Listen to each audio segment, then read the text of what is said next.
There's so much talk about finding your authentic voice, and it's something that I've written about in the past. But I'm going to share how I found my authentic voice, and it really is probably the most vulnerable share that I have made to date. So be kind. Um, for many years, I was following footsteps, trying to make a viable business from coaching. I thought I was doing all the right things, but it turns out what I was actually doing was feeding my imposter syndrome and taking me further and further away from my dream. And I think that that's something that I see happen to many people, which is why I'm going to share. My name's Lorraine Hamilton, and I'm an executive coach and the principal coach trainer at Coach School. In 2006, I had a dream. It was to teach others how to coach. I was fresh out of my own coaching training and I was going to change the world. I thought everyone has to have these skills. I was high on the thrill of this new knowledge and these new skills. And I was setting about building my own coaching business so that I could then become a teacher. But it turns out building that coaching business wasn't as easy as I had been led to believe. And I certainly didn't make it any easier on myself. So I turned to the internet to learn how to market my services, and that led me to falling down a rabbit hole that would take me years to climb back out of. And so I'm sharing that here vulnerably for the first time so that you can save that time. I fell into a pattern of creating packages and programs, even writing books in response to what I thought people would pay for. And that led to imposter syndrome. It led to me not staying in my zone of genius. It led to me positioning myself as a marketing coach, which is the furthest thing from my authentic self as you can find. But I could help people who were a step or two behind. I could show them some things that had helped worked for me. It led me to writing a book on weight loss, of all things, which I certainly was not a role model for at that point. And I'm internally grateful that I did do that because it has led to some of the most fulfilling work that I now do. But at that time, I was just trying to find what was going to stick. It was literally throwing mud at the wall and seeing what would stick. And so I was learning something and then I would share it and then I would learn something and I would share it. And I got caught in this cycle of knowing, but not necessarily doing. And I got stuck in there for quite some time.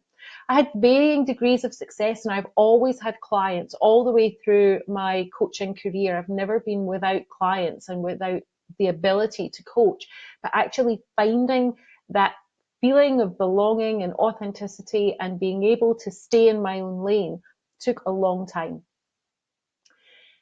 In 2016, I took the plunge and I decided to start teaching coaching. I knew that my theory was sound. I was getting great results with my clients and I knew it was time. I felt legitimate because it's something I know that I'm qualified to speak about.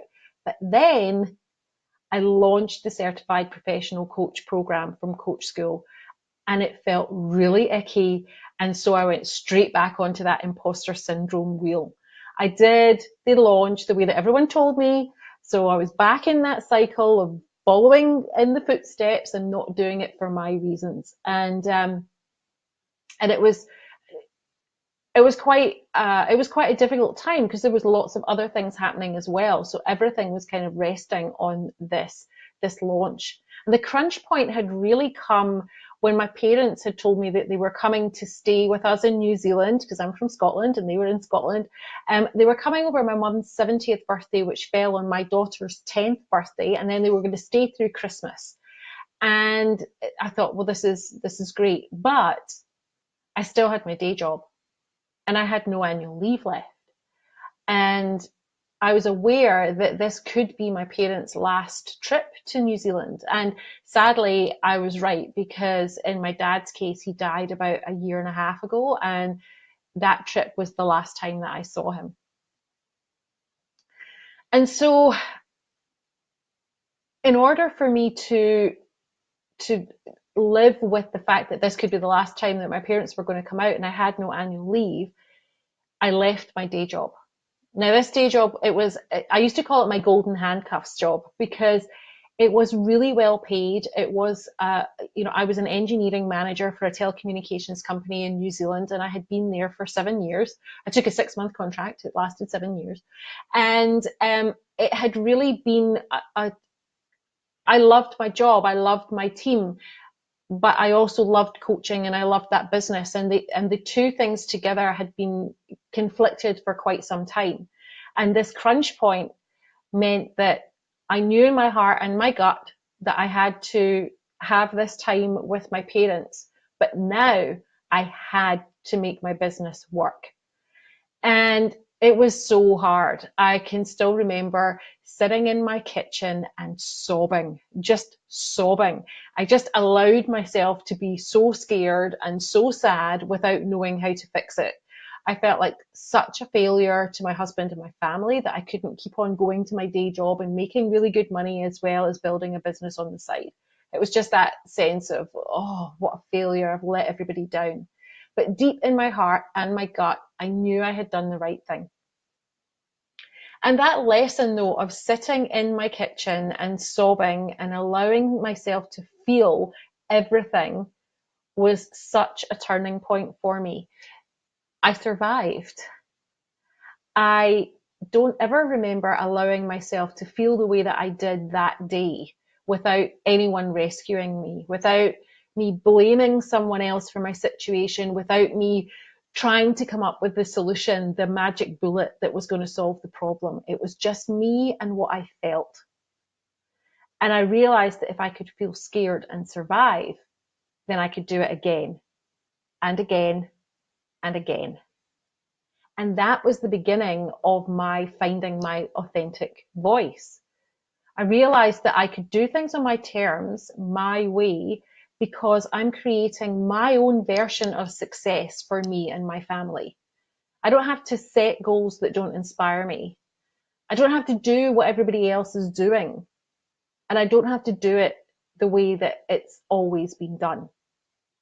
And when I truly began to embody that, I began to attract the best clients and the best students. I began to court bigger and better opportunities and have the patience to know that they will bear fruit when the time is right. And that's when I knew I had the courage to say what I needed to say in my way. Because if I can do that, and if you can do that too, the fear of scrutiny, trolling, imposter syndrome, all of that, it just all melts away.